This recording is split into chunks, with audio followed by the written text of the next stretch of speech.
Hi there agents, it's Sam here from Estately Consulting. I'm the co-founder, and today in this video I'm going to be walking through 3 marketing mistakes that I see most realtors actually making. Okay, now the first one here is you're actually not utilizing a personal brand. Okay, and the best way that I think to do this is actually through doing video content. Okay, like this video here. Okay, and the reason I'm recording this video today is not just because, I'm a nice guy or whatever. It's because I want to provide you, okay, the agent, with as much upfront value as possible before you speak with us on a call. That way, you trust us a lot more, and you're way more likely to use our services, okay? Because, by the way, I've presented this information in this video and other videos, and I've given you value. You know that we actually know what we're talking about, and we're more likely to actually deliver on our services to you, okay? And you need to really be doing the same for your clients as well, okay? Your potential prospects, for example, by providing as much value upfront as possible, okay? Because people just trust you way more if you actually do this, okay? And it actually makes the sales conversion process a lot easier, okay? I've had inbound prospects before, not just for this, but for other businesses as well. I've had inbound prospects come to me, and when they know you, when they know your brand, when they know what you've done, it just makes the sales conversion process so much easier, because the prospect's just way more warm, they're not cold, okay? And you have to spend time, handling 20, 30 objections just because they don't trust you, okay? And on top of this as well, people are looking you up before they work with you, okay? They want to see what others think of you, and they do background checks. So if you have this kind of online presence, you're actually delivering value online, and it's something they can kind of look at and, develop a trust with, then the best way I think to do this is just through, informative video content, okay? For example, you might do a video on, biggest mistakes people make when selling their home, or like a checkbox of things you need to do before, you decide to start showing your home to potential, buyers. Okay, really straightforward. Now, the second thing here is you aren't following up, okay? And I'm going to kind of go through a few numbers here and just really kind of take all of this in. Now, the first thing here is 48% of salespeople never follow up with a prospect at all, okay? If you're in that 48%, okay, I don't know what you're doing, but you need to be following up with prospects. Okay, it's really important. 25%, they make second contact and stop there. Okay, 12% make 3 contacts and stop. 10%, only 10% make more than 3 contacts. Okay, and only 2% of sales are made in this first contact. Okay, so this 40% of people, they're only getting 2% of the sales. Okay, 3% of sales are made in the second contact, 5% in the third, and then 10% in the fourth. And then 80% is made on the 5th to the 12th contact, okay? That means you need to be doing at least kind of 5 to 12 follow-ups on your prospect, okay? You can't just be, sending a message once and think, oh, they're not interested, whatever. Okay, I've done a ton of outreach in my time, so much outreach, and this is warm prospects, bear in mind as well. Okay, I've done tons and tons of outreach on cold prospects, warm prospects, whoever. Okay, you need to be doing so much follow-up. I found that most of the time, it's not until at least the 8th follow-up that I've got kind of, positive replies. You need to keep on doing it. And you can't just think, oh, they're not interested, whatever. People have busy lives, okay?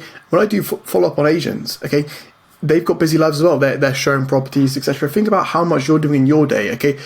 Other people are busy as well, okay? So you need to be following up with them. They're not ignoring you, they're just busy, okay? So just keep on following up with them, and they will eventually convert. Okay, it's just going to happen eventually.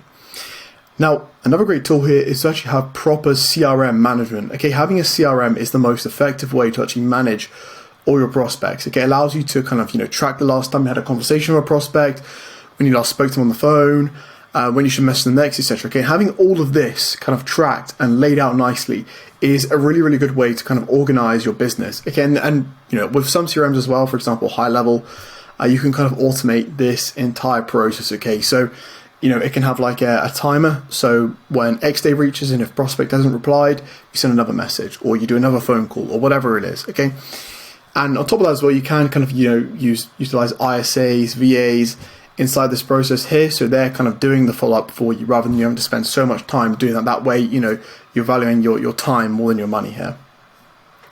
Speed to lead, that's also extremely important as well. I can't emphasize enough how important actually speed to lead is. Okay, if someone is thinking about selling their home, they're not just going to be contacting one agent or going to one source or using one lead gen platform, whatever. It often is multiple. Okay, 99% of the time they're going to go to kind of a bunch of different platforms to kind of, get an idea of their, home value, their, they might have a few friends that recommended a couple of agents. Okay, you need to make sure you are the absolute first person to respond to them when they first reach out. Okay, you need to be responding so quickly. And it's not just on the first outreach. You can't just respond quickly then. It's every single time they have a question after that, you're going to respond to that first, because chances are if they've got a question, they're going to message to kind of 3 or 4 agents. If every single time you're the first person to respond, you're going to keep on, building that value in their head, and they're way more likely to actually pick you as the agent. Okay, so that's really important. Okay, following up, speed to lead, just dial that in as much as possible. Now, the third thing here and the last thing is you're not tracking data properly. Okay, I see this not just in real estate, in literally most industries, people just don't actually properly track data, and proper decisions can actually only be made with correctly tracked data. Okay, you cannot assess the effectiveness of a lead generation strategy, of an outbound technique, of a inbound technique, of a script or whatever, if you're not tracking the data properly. Okay, now if you ask most people, they'll make a decision kind of based on what they think works, rather than what they've actually tracked and what they actually know works best. Okay, if it is what they think, this is almost going to be some kind of irrational emotional decision based on one previous bad experience that sticks out in comparison to potentially a lot of good experiences as well. Okay, so you need to make sure you're logging every single call, every single pitch, every single lead you speak to, everything. Okay, so that way when you do come to make a decision, it's done with justifiable data, and it's not just based on some emotional kind of human monkey brain response or whatever. Okay, now the next thing is the proper data tracking also allows you to iterate your systems over time. Okay, if you've tracked the data for V1 of your sales script, okay, you can then just make some adjustments and then test out V2 of the script as well. Okay, and then if V2 performs better than V1, great, then create a V3 from that, okay, and make more adjustments and use that. But let's just say V2 performs worse than V1, you can actually revert back to V1 and then make some more adjustments over time. Okay, iteration is honestly straightforward. Once you have the data dialed in, you need to track the data, make some adjustments. Okay, if that doesn't work, revert back to V1, make some adjustments. There you go, you got V3. See how that goes. Now, it's also important to use a big enough sample size when it comes to making decisions. Okay, you cannot judge, like, for example, like a lead generation system just based on the first lead you receive. Okay, because let's just say you get a terrible first lead, they're out of your service area, whatever, on the very first one you get, and then you decide to quit. Then you're making a purely emotional and irrational decision. Okay, there's not really any data there to back that up. All you've got is just one piece of data. That's not a big sample size at all. Because the second, third, fourth, fifth, sixth, 7, 8, 9, 10, whatever, all of those could be extremely great quality in your perfect service area. They're super ready to sell. Okay, you don't know that. Okay, but you'll never know because the sample size you tested wasn't big enough. You just made kind of an emotional decision with that monkey brain again, and yeah, you just kind of messed up there. So you really need to make decisions only with big data. Okay, for example, in my business, I only make decisions when the sample size is big enough. Okay.